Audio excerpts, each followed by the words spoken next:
Hey everyone, we are Ashley and Jamin Mills from The Handmade Home. And we're here today with another edition of Coffee Talk. Ching! And today we're going to talk a little bit about the guide to mismatched furniture. Mixing and matching furniture can give your space a storied feel. It can come in layers and make it really interesting. And a sweet reader wrote in and asked us to make a coffee talk specifically dedicated to this, so we're happy to cover the topic today. So here are a few of our favorite tips. We always suggest to people start with what you love. Absolutely. I think that starting with what you're passionate about and a piece that you are really excited about in a room is the easiest, most sensible place to start. Rather than worrying about everything at once, just start small and build from there. It's always easier, as you're saying, to find that one piece and build around it than to be overwhelmed by all the pieces. Absolutely. So start small if you're not sure where to start.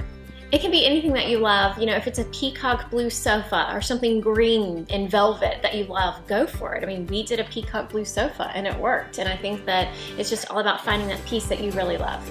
Our next piece of advice is to plan it out. And this can be different for everybody. One of the easiest places, I think, is going online and using an app like Pinterest to kind of pull things together and just start pinning anything you love or like, and you'll start seeing your vision grow from there. That's a really great idea to start with something like that because it really just pulls all of your elements into one place. It's an easy way to just start picking out what you love and then whittle it down from there. And it's a great way to organize it. And the elements of your space will evolve over time, but it's a great place to start once you have that piece that you love and then you start to build around it. That way, if you're worried about making a mistake or how things really flow together, you can really start piecing it together from there and it's no longer intimidating. Our third piece of advice is that contrast can be your best strength. Yeah, I think that a lot of people get hung up on the whole, how do these match together, but they're still different, and I think that you really need to embrace that. So straight lines paired with curvy ones, and then tying them in little ways like nail head trim or fabrics subtly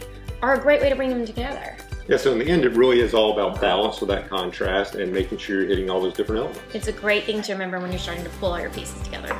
Our next tip, once you've looked for contrast, is to really look for commonalities within what you've chosen. So one of the best ways to do that is with color. Yeah, so that probably really is our number one tip with this. And you can do that through contrasting your sofas, obviously, but then also pulling in color with your pillows and having some fun there with them. You can have two totally different designs, and one of the easiest ways to pull it together is with pillows and really just make it a dynamic usage in purple for one section and purple in another, or, you know, multicolored or even neutrals if you bring in like the same textures. It's just a great way to do that. Yeah, and pillows are one of those things that are fun to change out based on the season or just your mood even. It's probably our number one tip. Really use colors to your greatest strength. Another way to pull it in is with your fabric and patterns. That is a really great way to do it because you could use the fabric on the back of one piece to tie in the piece on another, or in different subtle ways. Just the possibilities really are endless there, and I think once you embrace all the different ways, start pulling them in to find commonalities and strengths, and that's a great way to do it. Another great way is with your piping and your nail head trim in your pieces. You can find two pieces that are totally different that have similar piping or nail head trim, or you can have them reupholstered in a way. So if you were to find two antique pieces that you wanted refinished, or two pieces you were having custom finished that are totally different, it's a great way to really lead the eye when you come into the space and do that. And you can also just pull from what you like. There are just a lot of great subtle ways to do that. Yeah, one of my favorite is accents, because you really cannot underestimate the value that's going to bring to a space.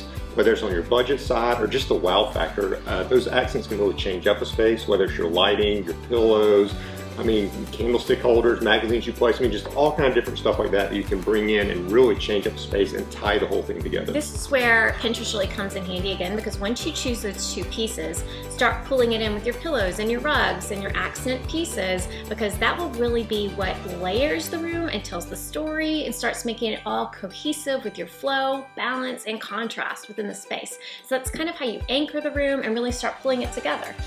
Yeah. And I think the last piece of advice that we give you is take your time with this. I mean, spaces come together over time. They don't have to happen in that 30-second commercial break. Yeah, if you're stuck and you're not sure about what to do with your next piece, it's just really a great way to just add one piece at a time and make sure that it all makes sense. You know, have your plan, but then work slowly on your plan to make sure that you really love it and that's what you want to do. Yeah, and then that last piece of advice, which we tell people all the time, whether it's a big renovation or something really small, let it reflect you. This is not your granny's house. This is not your stepmom's house. This is not anyone else's house but yours. Let it reflect you. Yeah, it's absolutely a great way to let it tell your story and just have fun with it and not be paralyzed by the process and just really enjoy it as it happens. Yeah. So hopefully, guys, you found these to be a little bit helpful for you today. They will help you move forward as you're working in your spaces. And we look forward to seeing you next time here on Coffee Talk. Have a great day. Ching.